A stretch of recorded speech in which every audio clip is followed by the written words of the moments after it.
Okay, we're recording now. Carry on then.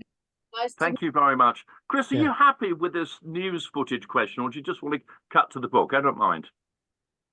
The news footage question?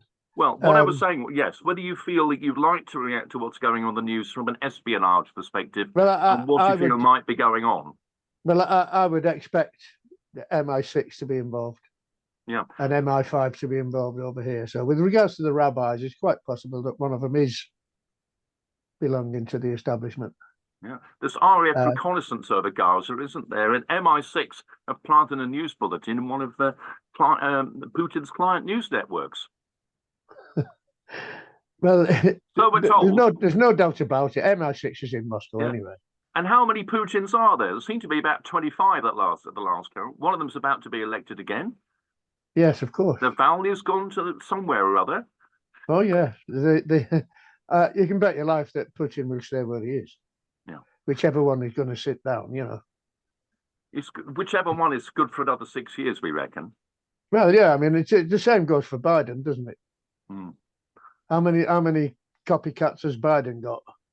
Yeah, I suppose it's a fact of modern life. This year's designer accessory sort of thing, isn't it? Really? Well, yeah. You know. Yeah. I mean, yeah. So and one of them's going to be impeached, and then perhaps will come back. You know. Anyway. Yeah. Yeah. But I mean, the reason, obviously, the reason for the duplicate presidents and what have you is because of the assassinations that could take place. Because they're all asking to be assassinated, the things that they're getting up to. And they are apt to. I mean, Biden's not, unlike your good self, Biden's not as spry as he once was, and he is apt to just step into the wrong arena, isn't he, occasionally? Yeah. Bold to boldly go, in a Shatner-esque way, perhaps? Yeah. Well, I mean, I don't know if you've got any American friends. You obviously have, but I've spoken to some of my American friends, and they just wish he wasn't there. Regardless whether they're Republicans or what's its Bob's, you know, the other side. Some might say, what's the alternative? And his interesting connections with the alternative establishment, you might say, the ones with the concrete overcoats at the ready. The thing is, you see, look at ourselves. What's happening over here? It's so ridiculous, you know. I mean, comparing Arrowsmith would have a field day over there. He'd have one of the most wondrous sniper's rifles, and he'd be very busy, I'm sure. Are you tempted in subsequent sequels to this marvelous book, The Assassin's Creed, which we're talking about at the moment, to sort of parachute it into more recent events? Well, the thing is, you see, with regards to the Assassin's Code 1, there are two more. I'm writing now. I'm adapting from screenplay two more books to follow on to make Arrowsmith into a trilogy. Well, he is a trilogy now, screenplay wise.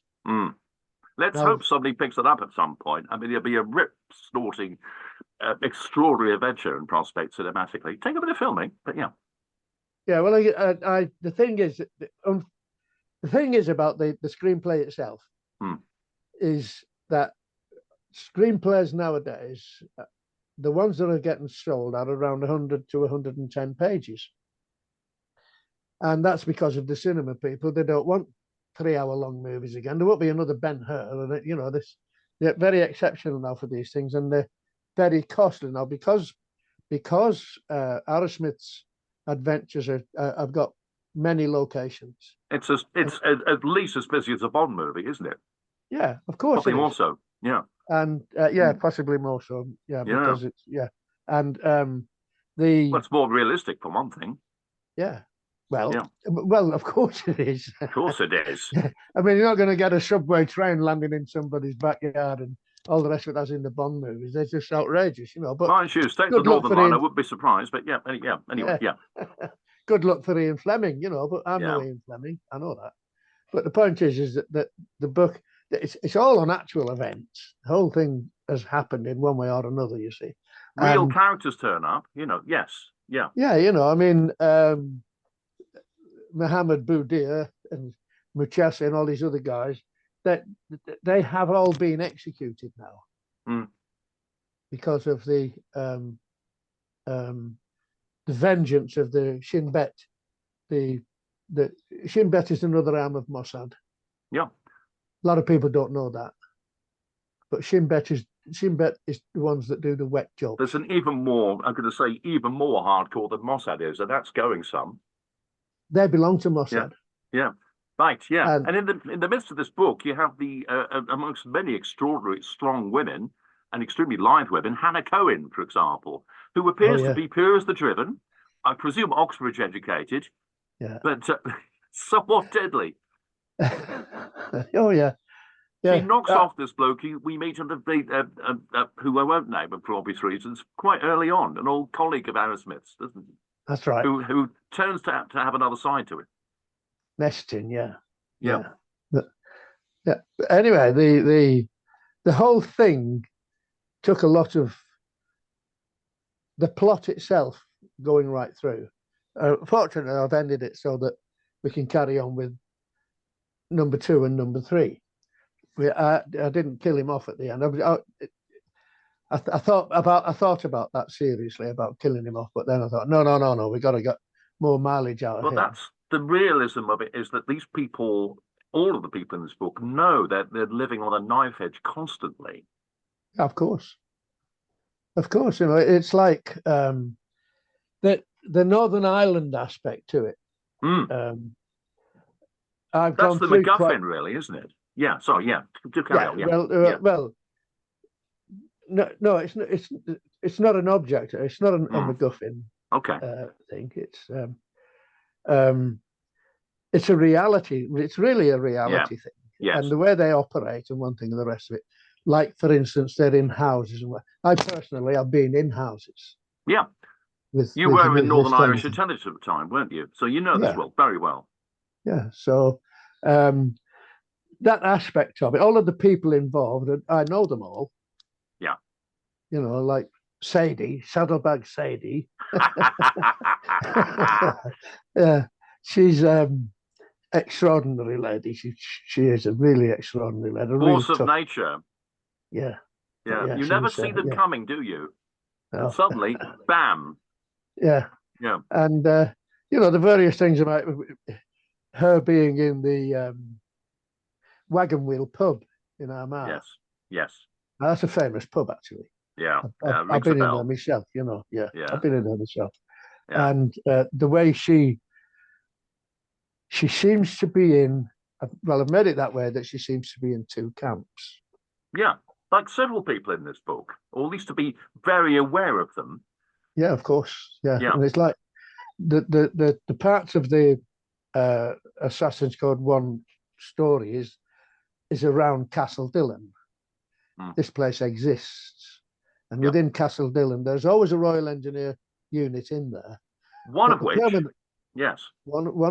is number 4 survey troop. Sort of like Harry Potter's platform 9 1/4, isn't it? Yeah. Yeah. Not quite like that, but yeah. It's got a sign over the shack, if you like. Yeah. Number 4. Ordnance survey. Well, I forget what it was. I'm trying to look at it in my mind's eye, but never mind. Sure. But that there, in that building itself, there wasn't any Royal Engineers.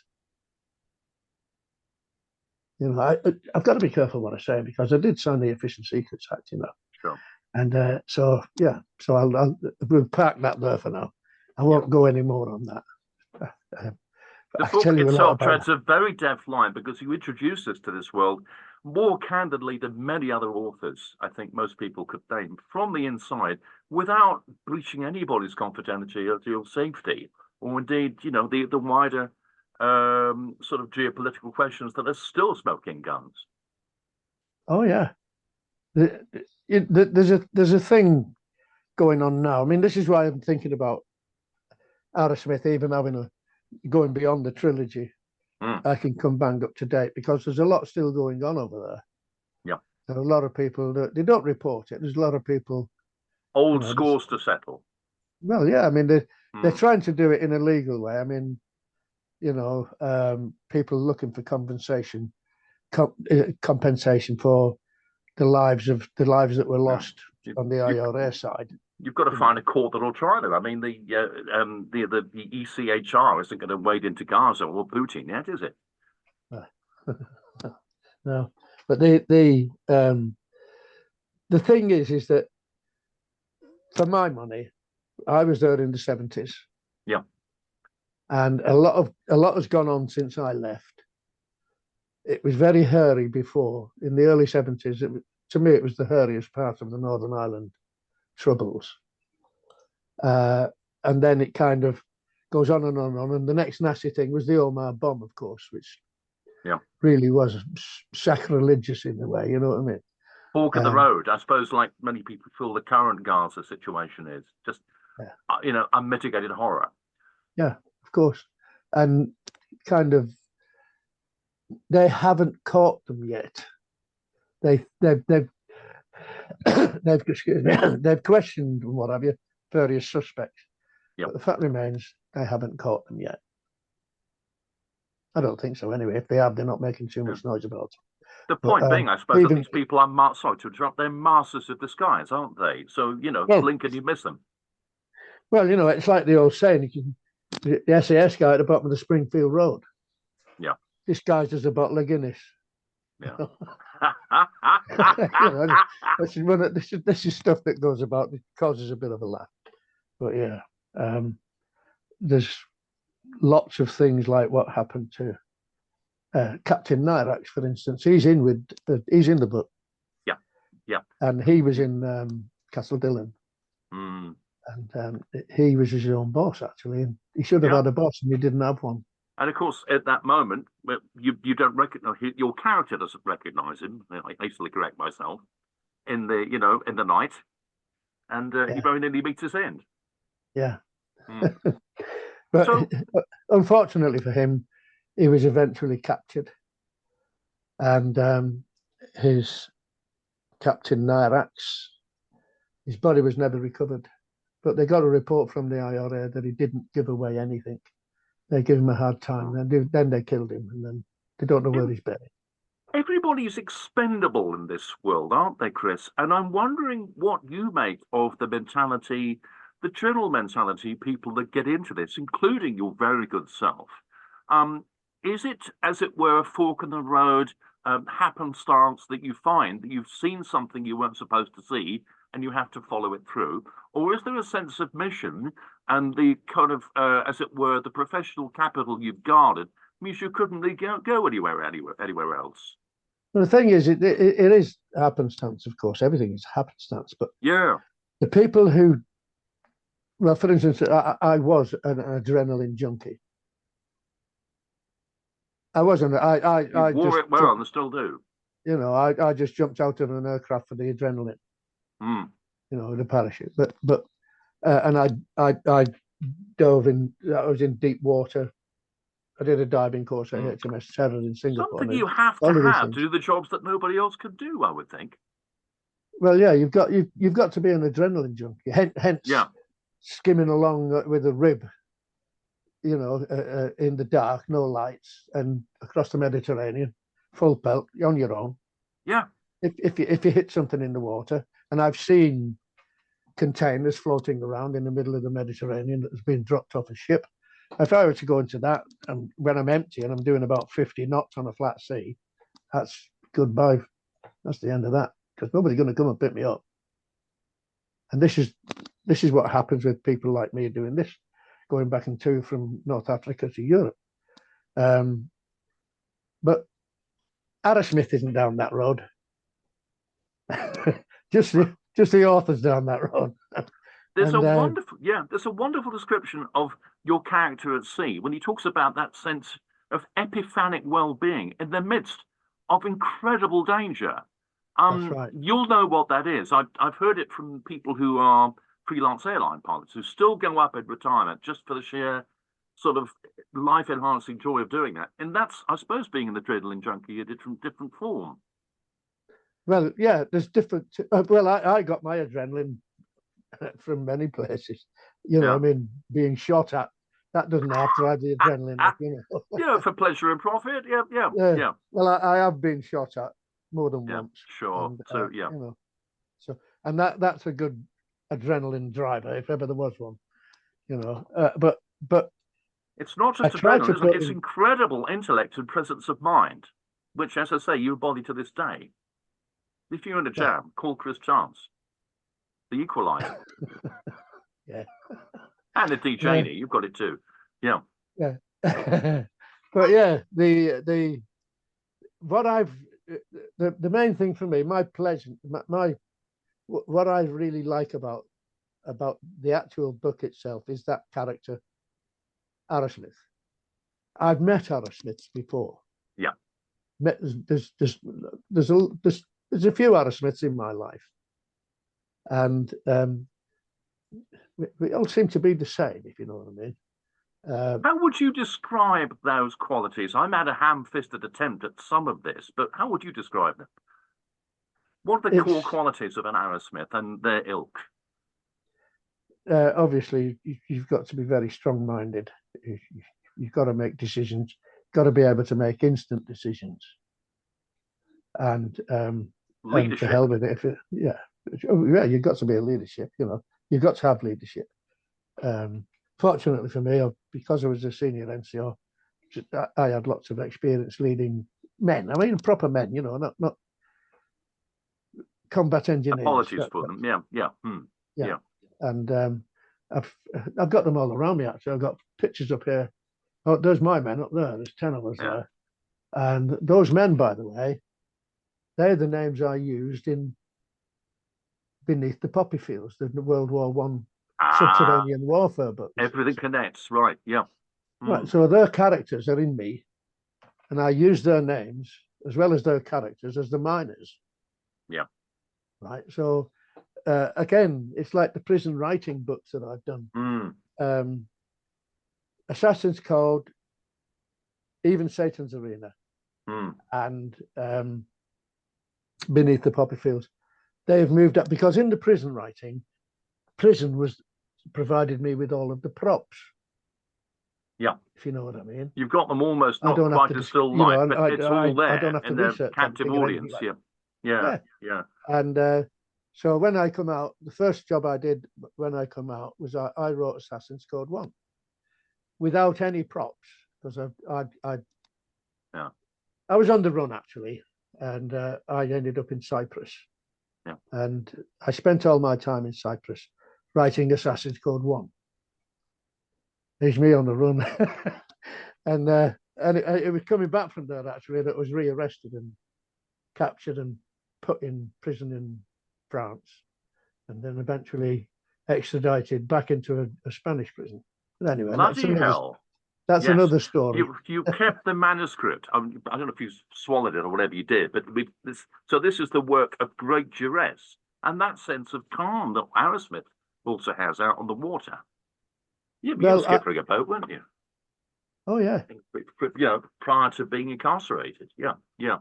Oh yeah, and but the character of Arrowsmith, I had time. It was strange when I arrived in Cyprus and whatever. I wasn't gallivanting all over the place looking for this, that, and the other. I just got my bits and pieces, and I wrote Assassin's Code 1. And I was quite happy, quite chuffed with that because I had to invent, unlike the prison books, the props to get through. Yep. And the plot and all the rest of it, all came through here when I was in Cyprus in the sunshine. I think it might be a good idea to go and live in the sunshine again, actually, but never mind. That's another story. In the British winter, it's a thought, isn't it? Obviously, you select your location very carefully. Yeah. Well, the other thing is, oh, by the way, I've got a new job now as well. I'm here writing day in, day out, and I thought I needed something, so I rejoined the gym because it was closed because of the COVID hoax. You see. Right. And, and so now I started in the new gym. When I registered, and now I'm teaching martial arts now 3 times a week. What a fantastic thing for our fellow seniors to experience as well. I hope they are doing. Well, I'm the oldest in there, so. Yeah, right. I'd sign up for that. Yeah. Well, I mean, I'd say be careful what you wish for. I wouldn't be your greatest student, but it's marvelous you're doing it. Yeah, well, the other thing about it is, it's a funny thing about being with these men, the men who are in this place, they're all Arrowsmiths in a way. Yeah. They're all tough guys, and whatever, because it's a big martial arts sense. the kickboxing, Muay Thai. There's all of this. Yeah. And what have you, so. It's interesting you use the word tough guys, which I mean, I'm thinking there's something else going on here that runs a little bit deeper. One of the things that strikes me is that nothing phases this guy. And particularly in joining the officer class, there is a healthy dose of piss take and sort of chutzpah about the whole enterprise and how he negotiates this, which seems to be what gets him through somehow. He assumes, I mean, how many bloody disguises does he assume just on the whim in the midst of all this? Yeah.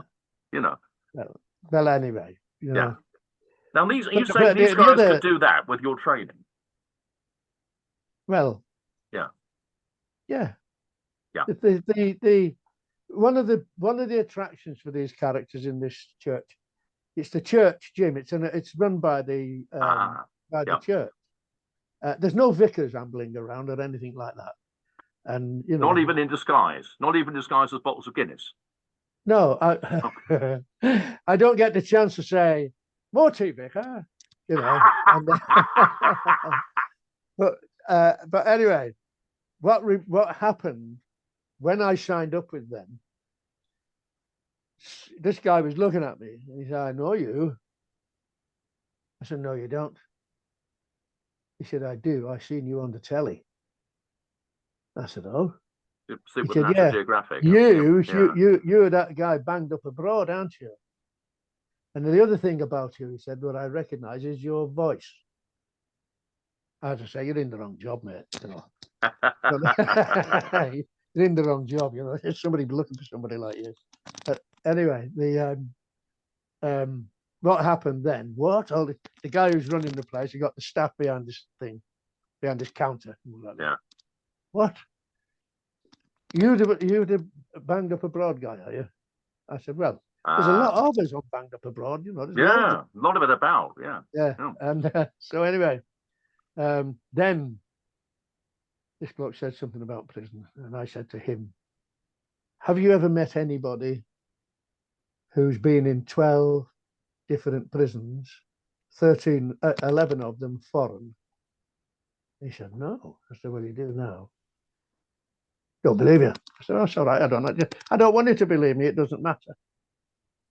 But there you go. Everybody thinks they're all tough guys and all the rest of it, and the place is full of ex-villains.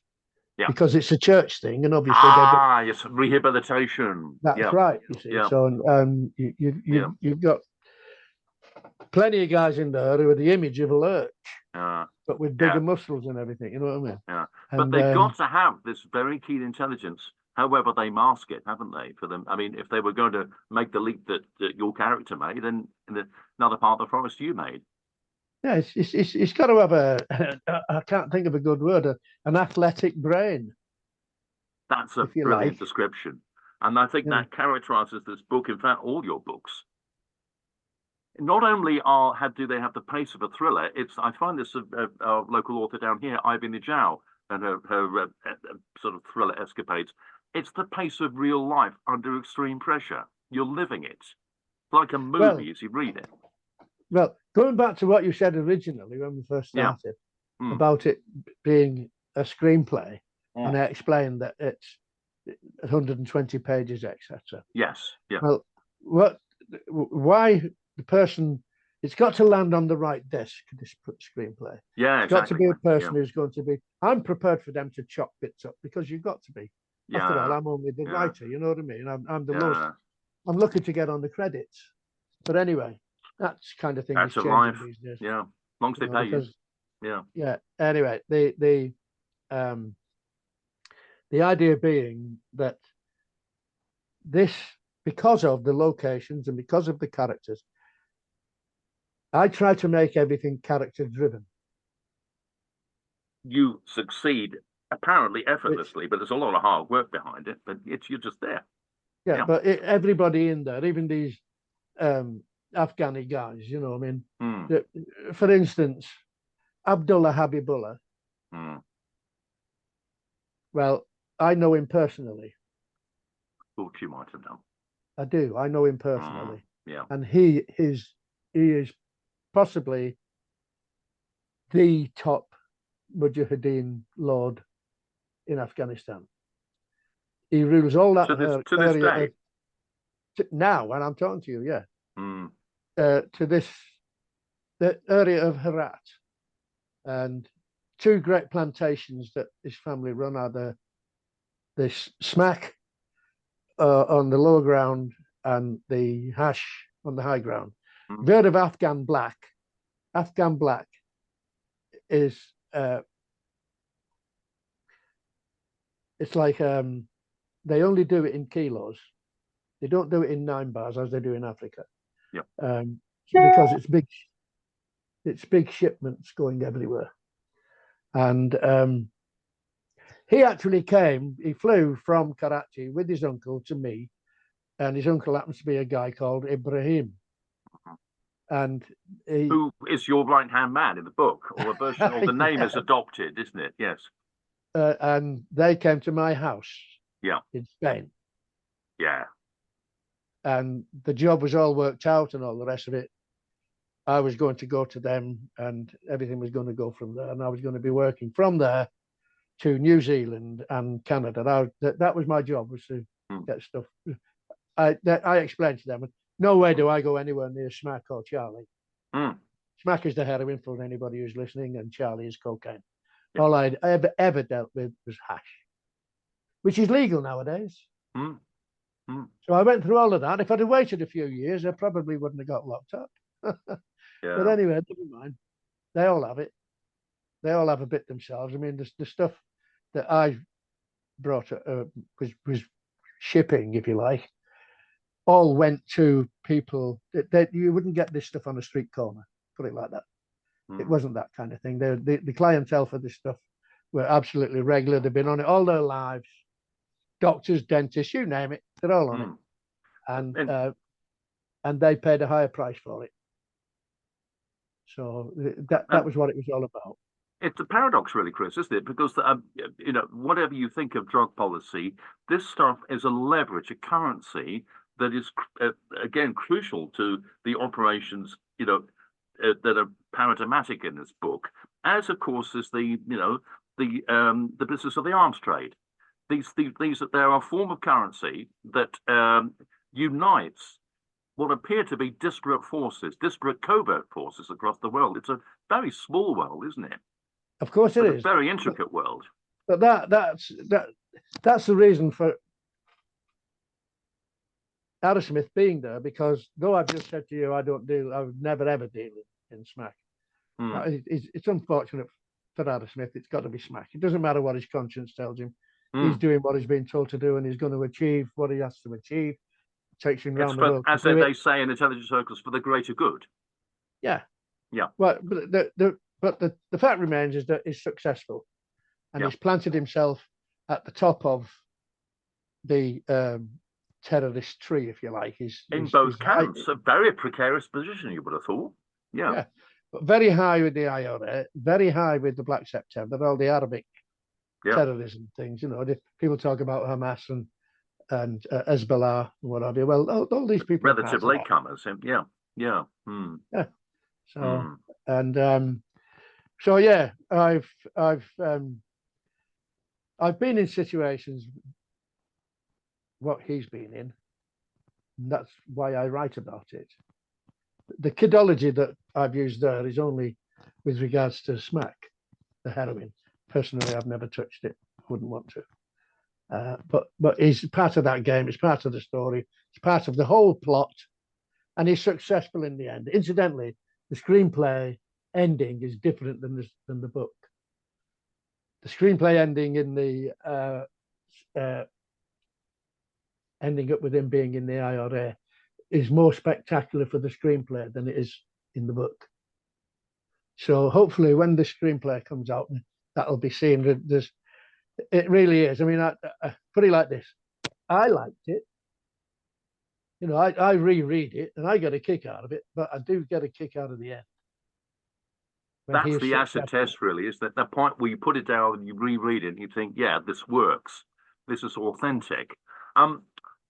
Harking back to your ethics there and avoiding any connection with SPAC, there's a moment when you're in Berlin you know, and you're being inducted into what you then have to do, and you cross over checkpoint Charlie for the initial pretty air-raising mission for starters, where you encounter a sort of quasi-actual Masonic ritual involving Zoroastrianism and an eclectic mix of things, which, as the book goes on, seems to underpin quite a lot of where people are coming from. You mention this in more detail than one might expect.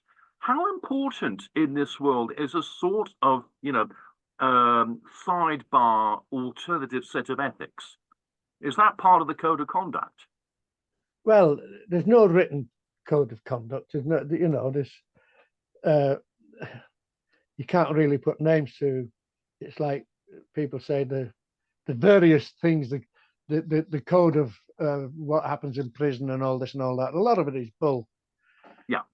But I mean, you mentioned the Zoroastrianism. You'd be surprised how far that goes. I mean, the Zoroastrian itself started before Christ and before Muhammad. There's always a foundation, isn't there? Oh yeah, it goes way beyond that. Mm. And you'd be surprised how many people are in on the it. quiet. Yeah. Yeah, of course, you know. So it's something to have a look at, actually. What does it do in modern life, in the apparent chaos of modern life? And we've started off talking about the morning's headlines today. Do you still see its influence in the way things are governed in the way that, you know, in best practice, shall we say? There may not be a lot of it about. Well, I don't know about that, actually. I've not spent too much time on that. Yeah. But because it's being overtaken by other things, as far as I'm concerned. Yeah. We've got the likes of Klaus Schwab and people like that. A lot of people don't realise how important. Just explain who he is. Yeah, yeah. He's the boss of the WEF, the World Economic Forum. Oh, of course, yes, yeah. Keir Starmer, amongst others, Prince Charles, I think, popped in there from time to time for a chat. Yeah, yeah, of course, you know. King Charles, I should say, yes, yeah. Well, I'm very disappointed with that because the WEF, as far as I'm concerned, is an election. There they all are. Yeah. Not one of them is less than a millionaire, and they're all influential. And at the moment, I do believe that Tony Blair, the lizard, is trying to. You're quoting David Icke there, I think, aren't you? Yes, yeah. I don't know.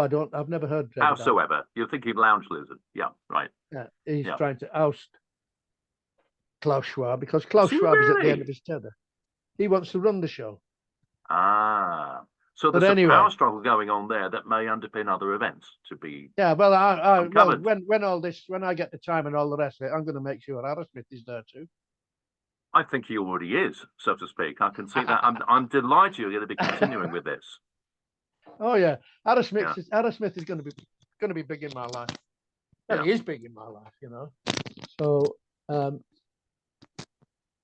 I think, as with all of your books, Chris, once read, never forgotten. These characters live on. Thank you for that. It's an extraordinary piece of work. Thank you very much for sharing some time with us, and we look forward to the next episode, Agog. Andy, it's my pleasure talking to you, and I hope all of your audience and what have you really appreciate what you do. Well, and you, Chris, you are a master of fiction and indeed what you might call journalism. Oh, thank you. And recent history. So I hope we'll do this again very, very soon. A very Merry Christmas. I hope we'll talk soon. And you, mind how you go. Yeah, and to you too, Janie. Thanks so much. Talk again. Bye for now. Bye-bye.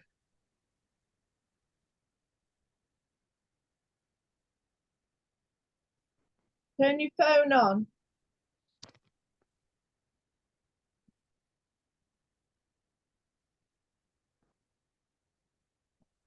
Takes a minute. We're going to get cut off now. Okay, what do you want to do? You want to go on Skype? Yeah. Or Skype. Come back on Skype. Let me put that back now. That was